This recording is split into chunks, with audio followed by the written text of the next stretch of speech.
ہماری پیدائش کی وجہ ہمیں بتانے کے لیے حضرات انبیاء علیہم السلام کو دنیا میں بھیجا تاکہ وہ ہمیں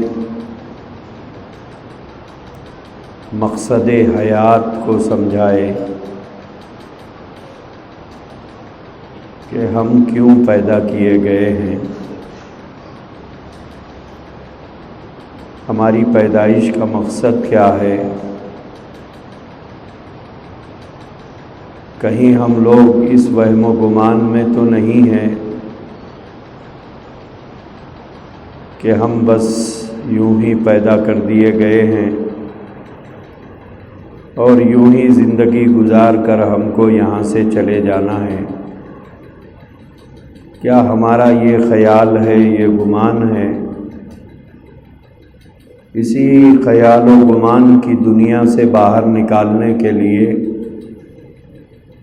اللہ تبارک و تعالیٰ نے اس دنیا کے اندر نبیوں کو بھیجا ہے تاکہ وہ ہمیں بتائیں کہ ہماری پیدائش کا مقصد کیا ہے اور یہ چند روزہ زندگی کا کھیل کیا ہے، یہاں کی غریبی اور امیری کا مقصد کیا ہے۔ یہ تمام چیزوں کو بتانے کے لیے اللہ تبارک و تعالیٰ نے دنیا میں نبیوں کو بھیجا ہے،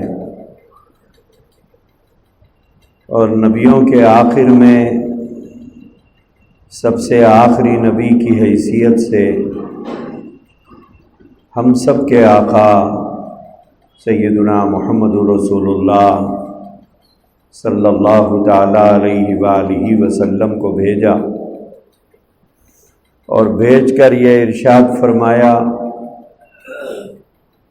ما کان محمد ابا احد من رجالکم ولکن رسول اللہ وخاتم النبیین،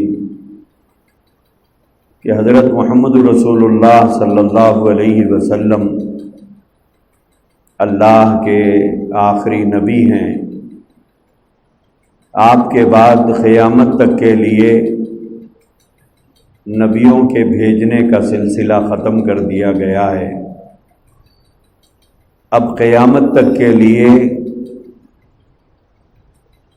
آسمانی پیغام کو لے کر اور آسمانی ہدایت کو لے کر جناب محمد رسول اللہ صلی اللہ علیہ وسلم تشریف لائے ہیں،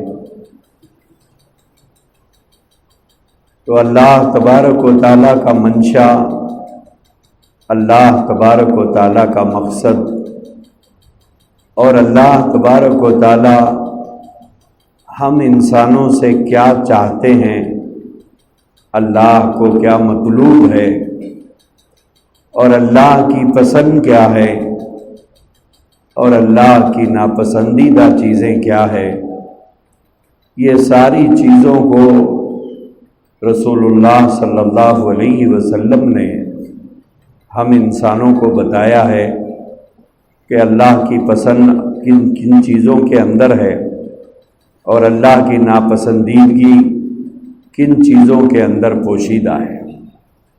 لہذا اللہ تبارک و تعالیٰ نے قرآن مجید کے اندر یہ ارشاد فرمایا ہے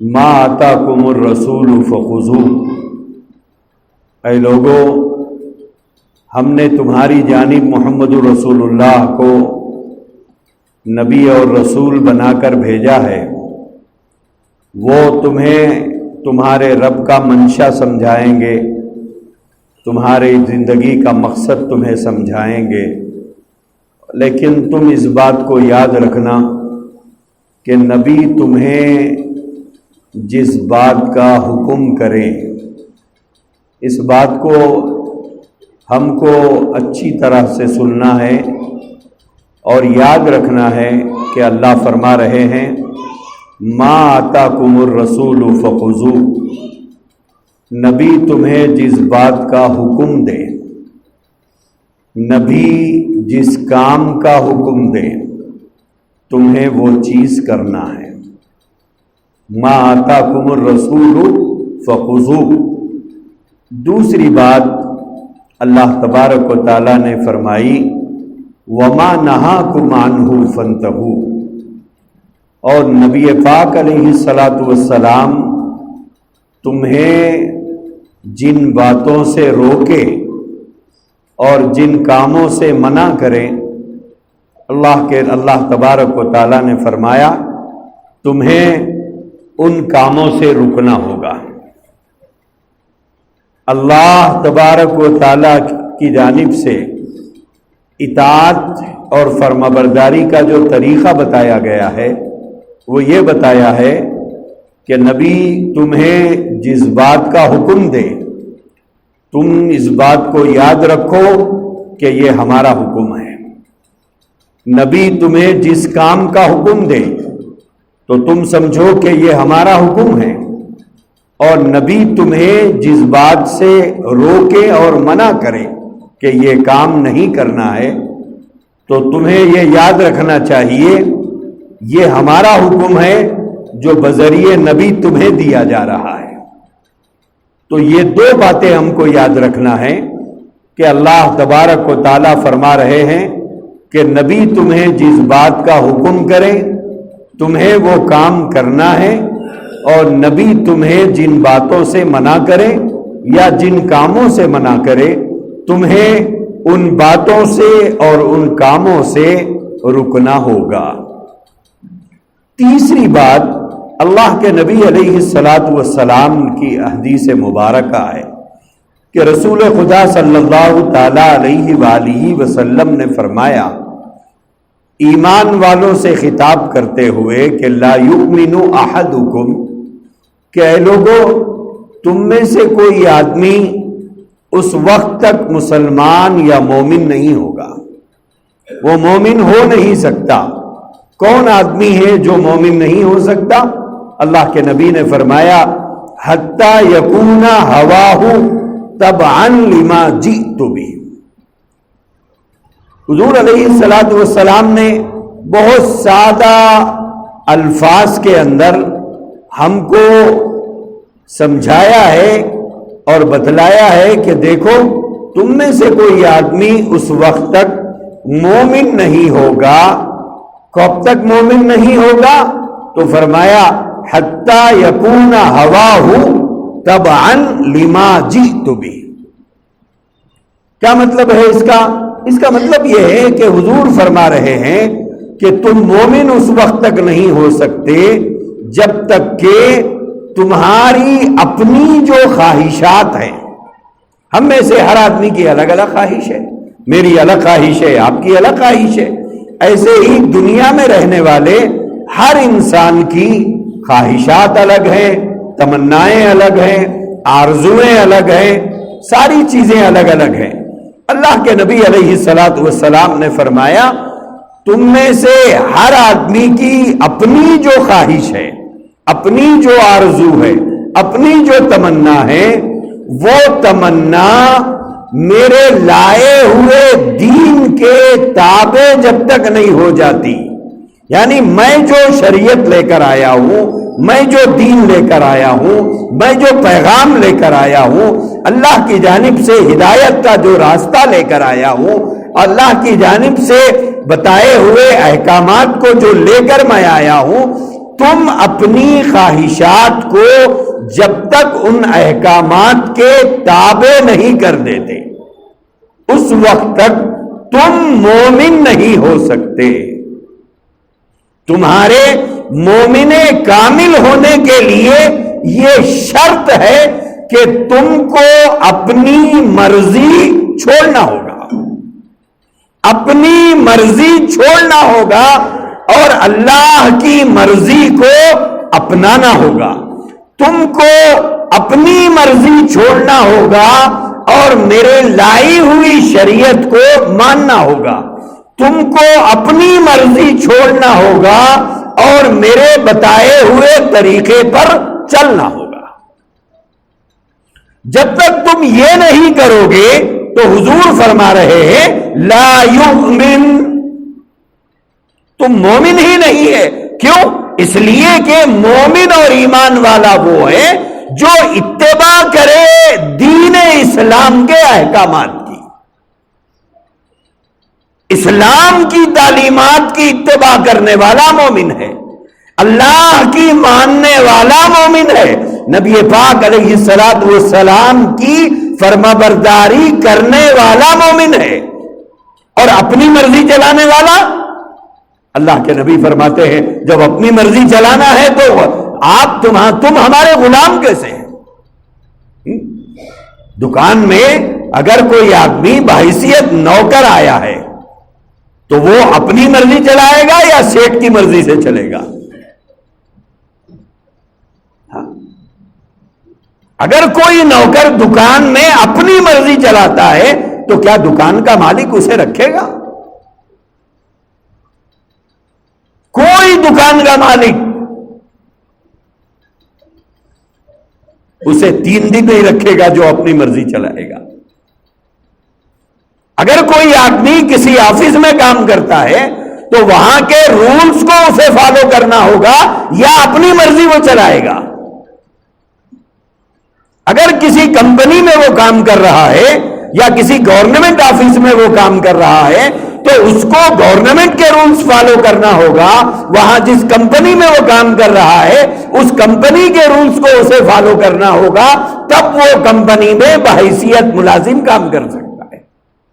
لیکن ایک آدمی وہ ہے جو کمپنی کے رولز کو نہیں فالو کرتا، اپنی مرضی چلاتا ہے، گورنمنٹ کے رولز کو فالو نہیں کرتا، اپنی مرضی چلاتا ہے، تو کیا اسے نوکری پر رکھا جائے گا؟ کوئی اسے نوکری پر نہیں رکھے گا۔ کیوں؟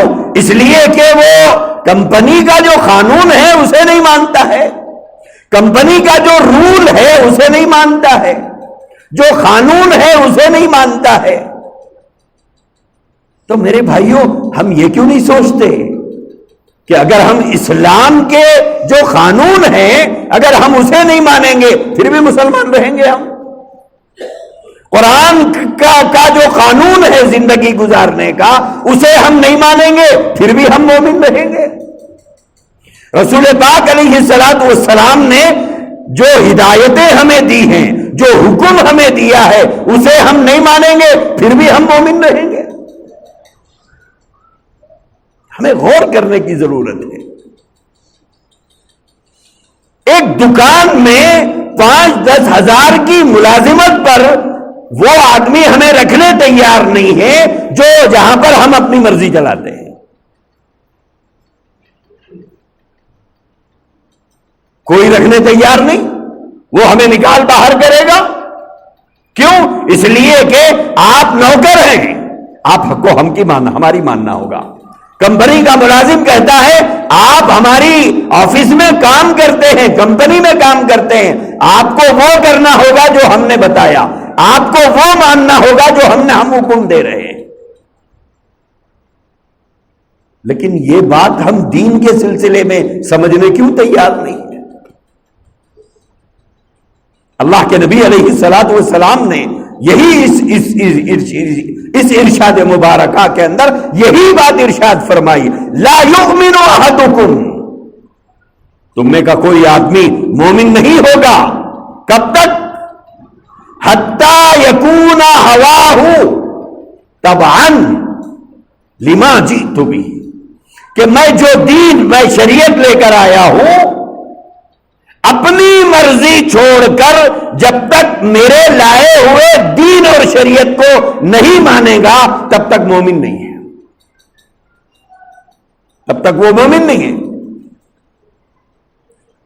اس کو اپنی مرضی چھوڑنا ہوگا، اللہ کی مرضی کو ترجیح دینا ہوگا، اپنی پسند کو چھوڑنا ہوگا، نبی کی پسند کو اپنانا ہوگا، اپنی مرضی چھوڑنا ہوگا، قرآن کے حکم کو ماننا ہوگا۔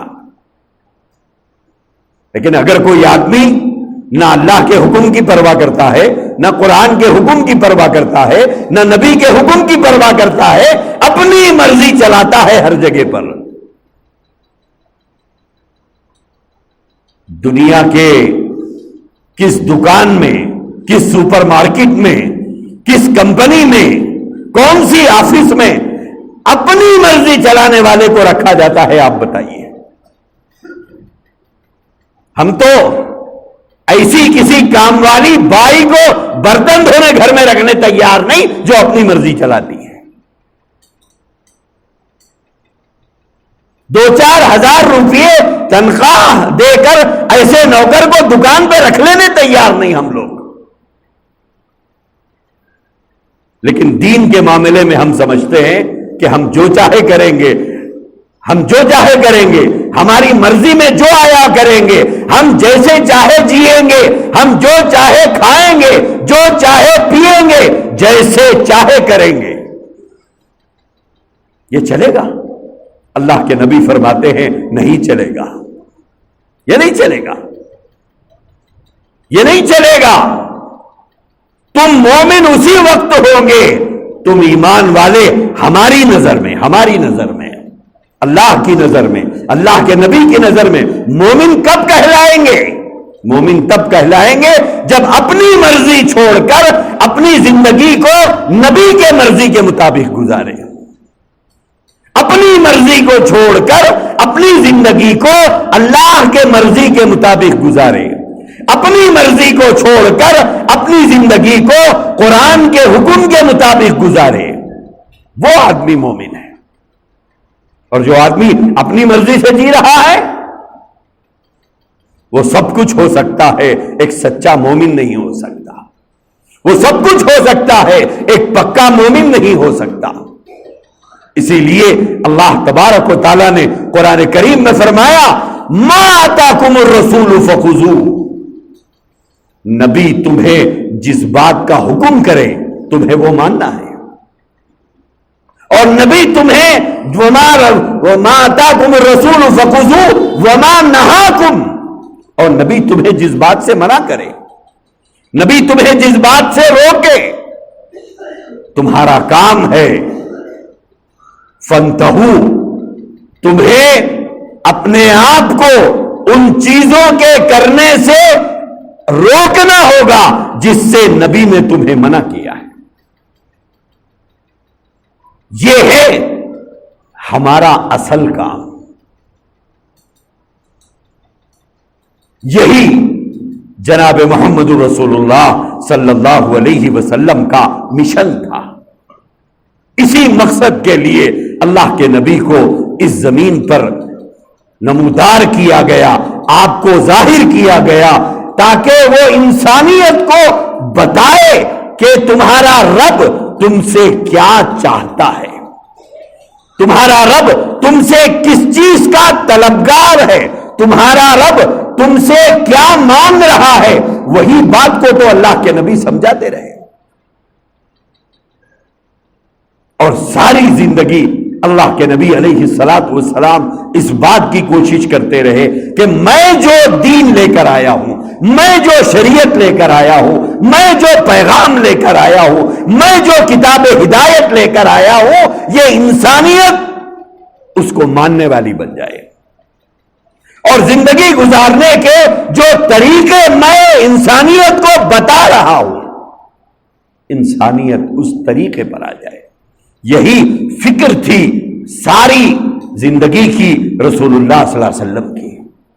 لیکن آج ہم لوگ اللہ کے نبی علیہ الصلوۃ والسلام کے ان سارے ارشادات کو بازو رکھتے ہیں۔ اب ایک طرف رسول کی خواہش ہے، ایک طرف ہماری اپنی خواہش ہے، ایک طرف رسول کی خواہش ہے، ایک طرف ہماری اپنی خواہش ہے، ایک طرف اللہ کی خواہش ہے، دوسری طرف ہماری اپنی خواہش ہے۔ ہم خود دیکھ لیں کہ ہماری طبیعت کدھر چل رہی ہے، ہم کس طرف جا رہے ہیں۔ ہم اپنی طبیعتوں کی پیروی کر رہے ہیں یا نبی کی پیروی کر رہے ہیں؟ ہم اللہ کی مان رہے ہیں یا اپنی طبیعتوں کی مان رہے ہیں؟ اللہ تبارک و تعالیٰ نے قرآن کریم میں ایک جگہ فرمایا افرأیت من اتخذ الہہ ہوا، یہ فرمایا کہ کیا آپ نے ان لوگوں کو دیکھا ہے؟ کیا آپ نے ان لوگوں کو دیکھا ہے؟ افرائیت من اتخذ الہہ ہوا، جنہوں نے اپنے نفسانی خواہشات کو، اپنے دل کی چاہتوں کو، اپنے دل کے چوچلوں کو وہ درجہ دے دیا جو درجہ اصل میں رب کو دینا تھا۔ اللہ تو یہ فرماتے ہیں من اتخذ الہہ ہوا،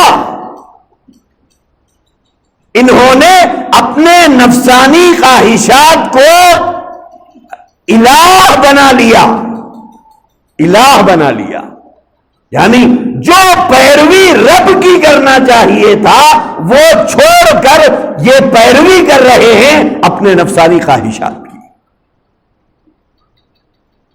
جو درجہ اللہ کو دینا چاہیے تھا وہ درجہ کس کو دے دیا؟ اپنے خواہشات کو۔ جو درجہ نبی کی بات کو دینا چاہیے تھا وہ درجہ کس کو دے دیا؟ اپنی خواہشات کو پورا کرنے کے لیے۔ کیا یہ نہیں ہو رہا ہے؟ اللہ فرما رہے ہیں افرائیت من اتخذ الہہ ہوا، کہ انہوں نے نفسانی خواہشات کو الہ کا درجہ دے دیا، الہ بنا لیا۔ جس چیز کی جس ذات کی پیروی کرنا تھا وہ چھوڑ کر انہوں نے اپنے نفسانی خواہشات کی پیروی شروع کر لی۔ جو درجہ اللہ کو دینا چاہیے تھا وہ درجہ اپنی خواہشات کو دے دیا۔ کیا یہ نہیں ہو رہا ہے؟ 100% ہو رہا ہے۔ اسی لیے اللہ کے نبی علیہ الصلوۃ والسلام نے فرمایا لا یؤمن، تم مومن نہیں ہوں گے، تم مومن نہیں۔ اگر تم اپنی مرضی پہ چل رہے ہو تو پھر کس کے غلام ہو تم لوگ؟ بولے ہم نبی کے غلام ہیں۔ غلام کہیں اپنی مرضی چلاتا ہے؟ ارے ہم تو نوکر کی مرضی چلنے نہیں دیتے۔ نوکر تو وہ ہوتا ہے طبیعت چاہی تو آتا ہے، طبیعت نہیں چاہی تو نہیں آتا، صبح آتا ہے شام میں بول کے چلے جاتا صاحب کل سے میں نہیں آ رہا ہوں، دوسرے کو دیکھ لو۔ آپ اس کا کچھ نہیں بگاڑ سکتے۔ لیکن غلام جو ہوتا ہے اس کی تو اپنی کوئی مرضی ہی نہیں چلتی، وہ تو بازاروں میں بکتا ہے، جب تک اس کا آقا اسے رکھنا چاہے رکھتا ہے، اور جب دل چاہا تو بازار میں لے جا کر بیچ دیتے تھے۔ ہم کہتے ہیں ہم غلام مصطفیٰ ہے۔ ارے اپنی مرضی چلانے والا کاہے کا غلام ہے؟ اپنی مرضی چلانے والا بھی کوئی غلام ہوتا ہے؟ آقا کی بات کو کاٹنے والا کوئی غلام ہوتا ہے؟ آقا کی بات کی پرواہ نہیں کرنے والا کوئی غلام ہوتا ہے؟ غلام تو وہ ہوتا ہے جس کی اپنی کوئی مرضی نہ ہو۔ وہ ایک واقعہ لکھا ہے، ایک شخص نے بازار سے ایک باندی خرید کر لائی۔ باندی، مرد کو غلام کہتے ہیں، عورت کو باندی کہتے ہیں۔ وہ باندی خرید کر لایا اور اس کے بعد اس نے پوچھا کہ تمہارا کیا نام ہے؟ بولے حضور آپ جو نام رکھے وہی میرا نام ہے۔ آقا آپ جو نام رکھے وہی میرا نام ہے۔ پھر پوچھا کیا کھائے گی؟ بولے آقا جو کھلائیں گے وہ کھاؤں گی۔ کہاں رہے گی؟ بولے آپ جہاں رکھیں گے وہاں رکھوں گی، وہیں رہوں گی۔ کیوں؟ کیونکہ میں باندھی ہوں، میری اپنی کوئی مرضی نہیں۔ آپ کی مرضی کو مجھے اپنی مرضی بنا لیا میں نے۔ کیوں؟ اس لیے کہ آپ آقا ہو، میں غلام۔ آج ہم گلے پھاڑ پھاڑ کر چیختے ہیں کہ ہم غلام ہیں، ہم مصطفیٰ کے در کے غلام ہیں، اور غلام پر غلامی کا کوئی اثر نظر نہیں آتا کہ یہ غلام مصطفیٰ ہے۔ صرف زبان کا لخلقہ ہے، غلام مصطفیٰ نہیں ہے۔ غلام مصطفیٰ ہوتا تو چہرے سے غلامی کے آثار نظر آتے، غلام ہونے کے آثار چہرے کی داڑھی سے نظر آتے، سر کی ٹوپی سے نظر آتے۔ اذان ہونے کے بعد یہ غلام مسجد بازار میں نہیں مسجد میں ہوتا. اذان ہونے کے بعد یہ غلام بازاروں میں ناشتا ہوا نہیں رہتا، مسجدوں میں نماز پڑھتا. یہ غلامی نہیں ہے، یہ صرف زبان کا لگلگا ہے، بس اور کچھ نہیں ہے. ساری محبت حلق کے اوپر ہے، حلق کے نیچے کچھ نہیں ہے. اللہ کے نبی نے فرمایا ایک ایمان والے میں ایک کافر میں فرق کرنے والی چیز نماز ہے. ایک مومن اور ایک کافر میں فرق کرنے والی چیز نماز ہے. یہ دونوں میں تمیز کرتی ہے کہ یہ کافر ہے، یہ مسلمان ہے. اسی لیے اللہ کے نبی علیہ الصلوۃ والسلام کے زمانے میں مدینہ منورہ میں منافقین رہتے تھے. آپ جانتے ہیں منافق وہ ہے جسے دو دلا دوغلا ہوتا ہے، وہ منافق ہے. وَإِذَا لَقُوا الَّذِينَ آمَنُوا قَالُوا آمَنَّا وَإِذَا خَلَوْا إِلَىٰ شَيَاطِينِهِمْ قَالُوا إِنَّا مَعَكُمْ إِنَّمَا نَحْنُ مُسْتَهْزِئُونَ. ان کی کیفیت قرآن نے بیان کیا ہے. آپ پہلا پارہ اٹھائیے، دوسرے صفحے کے اوپر ہے، قرآن میں لکھا ہے. اللہ فرماتے ہیں وَإِذَا لَقُوا الَّذِينَ آمَنُوا، یہ منافقین جب ایمان والوں سے ملتے تو کہتے قَالُوا آمَنَّا، ہم تو ایمان لے آئے، ہم تو مسلمان ہیں، ہم تو محمد رسول اللہ کو مانتے ہیں. وَإِذَا خَلَوْا إِلَىٰ شَيَاطِينِهِمْ، اور جب وہ لوٹ کر اپنے دوستوں میں جاتے یعنی منافقین میں پہنچتے تو منافقین ان کو پوچھتے ارے کیا بات ہے مسلمانوں کے ساتھ نظر آیا تو، کیا مسلمان ہو گیا؟ بڑے بڑے ہاں کیا مذاق کر رہے کیا؟ قالوا انا معکم انما نحن مستہزئون، ہم تو تمہارے ساتھ ہیں، ہم تو صرف ان کا ٹھٹا مذاق اڑانے کے لیے گئے ہوئے ہیں. وہ اصل میں مومن نہیں تھے، دل سے ایمان والے نہیں تھے، صرف دکھاوے کے لیے مسلمان بنے تھے. لیکن ان کا حال بھی کتابوں کے اندر لکھا ہوا ہے. ان کا اے بابا بیٹھو، بیٹھ جاؤ، آتے دیر سے اور گھس کے آتے سامنے. جمعے کے آداب آج تک نہیں سیکھے. جو آدمی جمعہ کے دن دیر سے آئے، جہاں جگہ ملی وہاں بیٹھنا چاہیے، اس کو حق نہیں پہنچتا، نہ اجازت ہے شرعاً کہ وہ لوگوں کے کھاندوں پہ سے ٹانگ ڈال کے آئے. اسے جمعہ پڑھنے کا کوئی ثواب نہیں ملے گا، کوئی اجر نہیں ملے گا. اگر پہلی صفوں میں نماز پڑھنے کا شوق ہے پہلے آئے، بعد میں آئے اور سامنے آئے اور لوگوں کے کاندھوں پہ سے ٹانگ پھلانگ بلانگ کر آئے، کتابوں کے اندر لکھا ہوا ہے اسے جمعہ پڑھنے کا کوئی اجر و ثواب نہیں ملتا. تو خیر، میں یہ بات بتا رہا تھا کہ اللہ تبارک و تعالیٰ نے قرآن میں ان کے حالات بیان کیے. اور یہ منافقین جن کے دلوں میں کفر تھا، رسول اللہ سے بغض تھا، رسول اللہ سے عداوت تھی، رسول اللہ کے لائے ہوئے دین اور شریعت سے دشمنی تھی، لیکن ظاہراً مسلمان تھے. ان کے حالات کے اندر لکھا ہوا ہے یہ بھی نماز نہیں چھوڑتے تھے، یہ بھی نماز نہیں چھوڑتے تھے. کیوں؟ بازار میں تو مشہور تھے کہ یہ مسلمان ہیں، اگرچہ کہ کفر ان کے دلوں میں تھا، کیونکہ مسلمان کہلاتے تھے بازار میں. تو ان کی بھی مدینہ طیبہ میں ہمت اور جرأت نہیں ہوتی تھی نماز چھوڑنے کی. منافقین میں نماز پڑھتے تھے. آج ہم نماز چھوڑتے ہیں پھر بھی ہم غلام ہیں، پھر بھی ہم غلام ہیں. اذان کی آواز سن کر ہمارے پیر دکانوں سے نیچے نہیں اترتے، اور دکان والے کا دل بہلانے کے لیے دو چار ان کے ساتھ اور بھی بیٹھے ہوئے رہتے ہیں. نہ دکان والے کا دل چاہتا ہے نہ اس کا دل بہلانے والے ان دل لگیر پسندوں کا دل چاہتا ہے. سب بیٹھے ہوئے ہیں نماز چھوڑ کے، اور پھر بھی ہم مسلمان ہیں، پھر بھی ہم مومن ہیں. اللہ کے نبی نے فرمایا ایمان اور کفر کے درمیان فرق کرنے والی چیز نماز ہے. اللہ کے نبی نے فرمایا الصلاۃ عماد الدین من اقامها فقد اقام الدین ومن ترکها فقد هدم الدین. حضور نے فرمایا نماز دین کا ستون ہے، نماز دین اسلام کا ایک پلر ہے. من اقامها فقد اقام الدین، جس نے نماز کو قائم کیا اس نے دین کو قائم کیا، جس نے نماز کو چھوڑا اس نے دین کی عمارت کو گرا دیا. عاشق رسول نماز چھوڑتا ہے.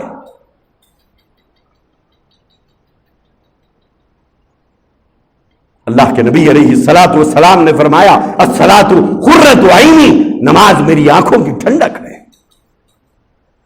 اس درجہ نماز کی حضور نے تاکید فرمائی، کہاں تک ہم نے اس کا اہتمام کیا؟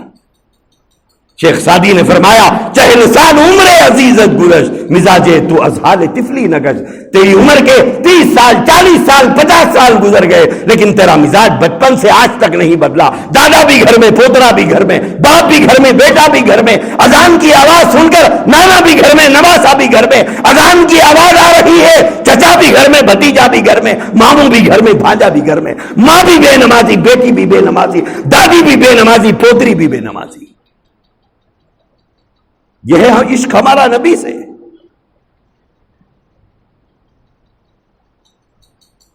یہ ہے ہمارا عشق اسلام سے۔ بولے لگا جانی فدا یا رسول اللہ، لگا مالی فدا یا رسول اللہ، اے اللہ کے رسول آپ کے نام پر جان قربان، آپ کے نام پر مال قربان۔ چھوڑو یارو یہ نعرے، جو اپنے دل کے ارمان قربان نہیں کر سکتا وہ جان کیا قربان کرے گا؟ جان قربان کرنا کوئی آسان کام ہے؟ جو اپنے دل کے چوچلے نبی کے لیے نہیں قربان کر سکتا، جو اپنی دل کی تمنائیں نبی کے لیے قربان نہیں کر سکتا، جو اپنی دل کی چاہتوں کو نبی کے لیے قربان نہیں کر سکتا، جو دکان چھوڑ کر مسجد نہیں آ سکتا، وہ کیا جان دے گا نبی کے نام پر؟ جو گھر کی آرامیوں کو چھوڑ کر نماز نہیں آ سکتا، نوجوان گراؤنڈ کو چھوڑ کر نماز کو نہیں آ سکتا، ادھر عمر کے لوگ چبوترے چھوڑ کر نماز کو نہیں آ سکتے، اور ہوٹلوں کو آباد کرنے والے لوگ نماز کے وقت میں ہوٹل کے ٹیبل کو چھوڑ کر نماز کو نہیں آ سکتے، وہ کیا جان دیں گے؟ جھوٹی تسلیاں دل کو دینے کے ہم لوگ عادی ہو گئے ہیں، دل کو بہلانے کے لیے غالب یہ خیال اچھا ہے، جبکہ قرآن کیا کہہ رہا ہے؟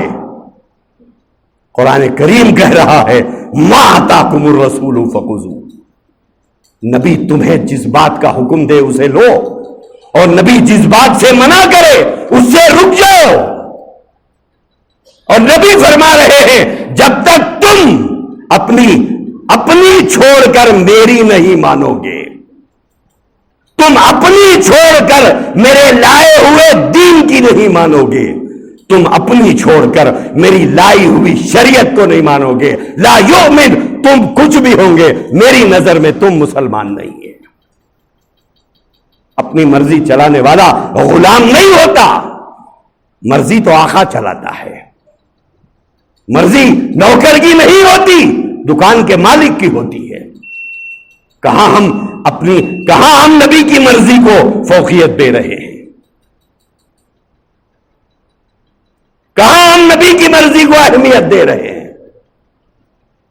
کون سے آثار ہمارے اندر نبی کی غلامی کے پائے جاتے ہیں؟ عبادت میں فیل، اخلاقیات میں فیل، معاملات میں فیل، معاشرت میں فیل۔ بس رسم ازاں باقی ہے، روح بلالی نہ رہی، ایک رسم باقی رہ گئی۔ اللہ کے نبی نے 1400 سال پہلے فرمایا تھا لا یبقى من الاسلام الا اسمہ ولا یبقى من القرآن الا رسمہ۔ ایک دور آئے گا دنیا میں، ایک دور آئے گا دنیا میں لا یبقى من الاسلام، اسلام باقی نہیں رہے گا الا اسمہ، مگر اس کا نام باقی رہے گا۔ ہاں آپ کون ہیں؟ وہ مسلمان ہوں۔ ارے صاحب کہیں سے بھی نظر نہیں آ رہے نا، بولے آپ کو کیا معلوم، جان دے دیتا ہوں۔ ہاں دل کو بہلانے غالب یہ خیال اچھا ہے۔ یہ ہے ہماری زندگی، یہ ہے ہماری زندگی۔ حضور نے فرمایا ایک دور آئے گا دنیا میں لا یبقى من الاسلام، اسلام باقی نہیں رہے گا۔ کیا باقی رہے گا؟ الا اسمہ، مگر اس کا نام باقی رہے گا۔ اور حضور نے فرمایا ایک دور اس دنیا میں ایسا آئے گا کہ میرے طریقے پر، میری سنت پر، میرے بتائے ہوئے راستے پر چلنا لوگوں کو کتنا دشوار محسوس ہوگا، کتنا دشوار۔ حضور نے فرمایا آگ کا انگارہ ہاتھ میں رکھ کر آگ کا ڈلہ ہاتھ میں رکھ کر چلنا جتنا مشکل ہوتا ہے، لوگوں کو میرے طریقے پر چلنا اتنا مشکل نظر آئے گا۔ آج نہیں آ رہا؟ 12 ربیع الاول کو جو کچھ بازاروں میں ہم نے دیکھا وہ تو دیکھا ہے، اسی کو ہم نے محبت رسول سمجھ لیا، اسی کو ہم نے عشق رسول سمجھا، اسی کو غلامی کا حق سمجھا، لیکن یہ نہیں سوچا کہ نماز بھی پڑھنا ہے، یہ نہیں سوچا، یہ نہیں سوچا کہ مجھے نماز بھی پڑھنا ہے۔ 11 کی رات سے 12 کی رات تک جو کچھ ہوا اس کو آپ کی آنکھوں نے بھی دیکھا، ہماری آنکھوں نے بھی دیکھا، یہ ہے غلامی۔ 11 کی رات سے 12 کی رات تک 7 نمازیں گزر گئی، بازاروں میں رہنے والے بازاروں میں رہے، ناچنے والے بازاروں میں ناچتے رہے، یہ محلے سے وہ محلے کی چکر، وہ محلے سے یہ محلے کی چکر ہوتی رہی، دیگوں کی دیگیں پکتی رہی، زبان کے چوچلے اور دل کی چاہتیں پوری ہو گئی۔ نبی کی اطاعت کہاں پر ہوئی؟ کہاں پر ہوئی نبی کی اطاعت؟ کہاں نبی کی فرما برداری ہوئی؟ بلے ہمارا عشق کا مذہب ہے، ہم جو چاہے کریں گے۔ عشق کا مذہب یہ صحابہ کو نہیں ملا تھا، انہیں ملا ہے عشق کا مذہب۔ یہ عشق کا مذہب نہ ابو بکر و عمر کو ملا، نہ عثمان و علی کو ملا، نہ طلحہ و زبیر کو ملا، نہ سعد و سعید رضوان اللہ تعالی علیہم اجمعین، کس کو بھی حضور دے کے نہیں گئے، ان کو الگ سے بلا کے کونے میں دے کے گئے۔ یہ عشق کا مذہب ہے، رکھ لو۔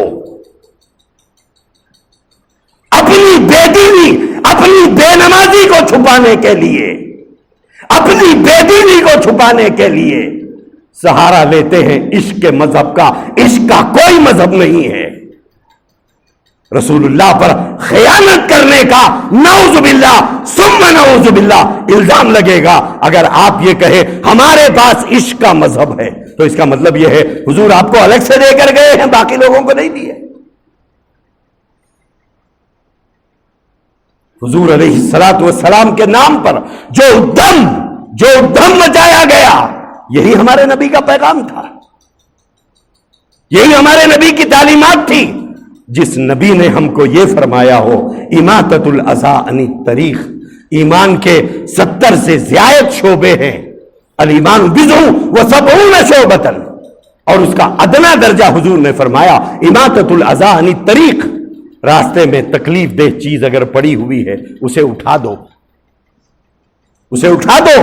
مومن کی شان تو یہ بتائی گئی، ایک پتھر پڑا ہوا ہے، ایک ہڈی پڑی ہوئی ہے، ایک موس کا چھلکا پڑا ہوا ہے، کسی انسان کو ٹھوکر لگ سکتی ہے، کسی آدمی کا پیر پھسل سکتا ہے، ایمان والے کو اس بات کی نبی ترغیب دے کے گئے ہیں، اسے اٹھا دو، تمہیں صدقہ کرنے کا اجر ملے گا، اور ایک آدمی کی جان بچانے کے برابر اجر و ثواب ملے گا۔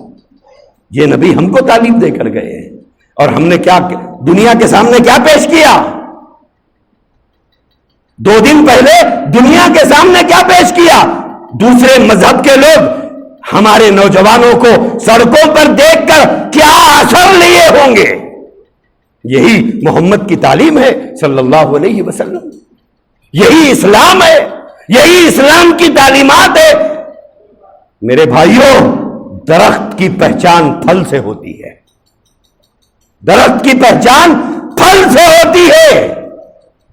اسلام کے پھل آپ اور میں ہیں، آپ اسلام کو ریپریزنٹ کرتے ہیں، آپ کہیں جا رہے ہیں تو صرف آپ نہیں جا رہے ہیں، ساتھ میں اسلام کی عزت جا رہی ہے۔ آپ کوئی غلط کام کرو گے تو لوگ کہیں گے اسلام ان کو ایسے سکھاتا ہے، اسلام انہیں یہ سکھاتا ہے، یہ ہے مسلمان، یہ ہے اسلام۔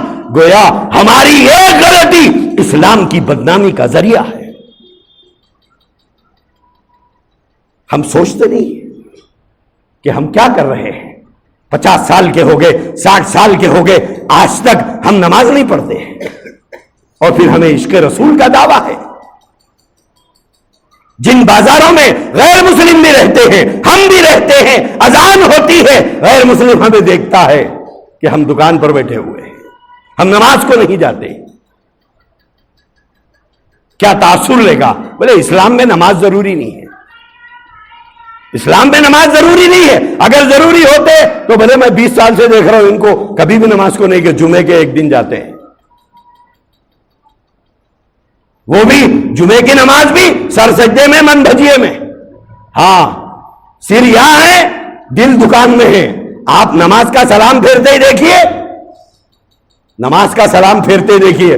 2 رکعت پڑھنے آتے ہیں جمعہ میں ہم، ہاں 2 رکعت پڑھنے آتے ہیں. ویری امپورٹنٹ پرسن، باہر فوج انتظار کر رہی ہے، سیکورٹی انتظار کر رہی ہے، پرائم منسٹر صاحب ہیں. ہاں نماز پڑھتے ہی کب نکلوں کب نکلوں. بھلے شیطان کا دل مسجد میں نہیں لگتا، ہاں شیطان کا دل تو بازار میں لگتا ہے، اس لیے نماز پڑھتے ہی جا کے باہر کھڑے ہو جاتے ہیں. ارے صاحب 8 دن میں خود نماز پڑھ رہے وہ تو پوری پڑھو. 8 دن میں ایک نماز ہے وہ بھی پوری نہیں. ہاں نہ جمعہ سے پہلے کی سنتیں نہ جمعہ کے بعد کی سنتیں. عاشق رسول ہے، ہاں عاشق رسول. ہاں بولو کیا کرنا؟ نبی کے لیے جان دے دینا. ارے چھوڑ رہے بھائی یہ باتیں، چھوڑ یہ باتیں. کب تک یہ جھوٹی تسلیوں سے اپنے دل کو بہلاتے رہیں گے؟ جو جمعہ کی پوری نماز نہیں پڑھتا وہ عاشق رسول ہے، سنت نہیں پڑھتا. لکھا ہے کتابوں میں جو ظہر و عصر کی، بعض جگہ پہ لکھا ہے کوئی ظہر عصر و عشاء کی، دونوں روایتیں ہیں. ظہر و عصر یا عصر و عشاء کی سنتیں چھوڑنے کا مستقل عادی ہوتا ہے وہ رسول کی شفاعت سے محروم ہو جاتا ہے، اسے نبی کی شفاعت نہیں ملے گی. سالوں سے 2 رکعت جمعہ کی نماز ہو رہی ہے، 2 پڑھے نکل گئے، 2 پڑھے نکل گئے، 2 پڑھے نکل گئے. کہاں جا رہے ہیں صاحب؟ مسجد کے سامنے کھڑے ہوئے ہیں. کہاں ہے صاحب؟ وہاں سامنے بولے وہ جام کی بنڈی کھڑی ہوئی ہے وہاں کھڑے کے جام کھا رہے ہیں. اچھا جمعہ کی نماز کے بعد جام کھانا فضیلت ہے چاہت جیسا افطار کرتے خود کھجور کھانا افضل ہے. کیا ہو رہا ہے؟ کب تک اس بے شرمی کے ساتھ ہم جیئیں گے؟ کبھی تو ہمیں حیا آئے کہ میں برسوں سے 2 رکعت نماز پڑھ رہا ہوں جبکہ جمعہ کی 14 رکعت نماز ہے، میں 2 پڑھ رہا ہوں. میرے بھائیوں سنجیدگی سے غور کرو، جذبات کا نام مسلمان نہیں ہے. ہماری عمروں کا ایک حصہ گزر گیا لیکن آج تک ہمارے چہرے داڑھیوں سے کالی ہیں. کل رسول اللہ صلی اللہ علیہ وسلم کا جب سامنا ہوگا تو حضور ہمیں دیکھنا پسند کریں گے؟ تھوڑا سوچئے، پسند کریں گے؟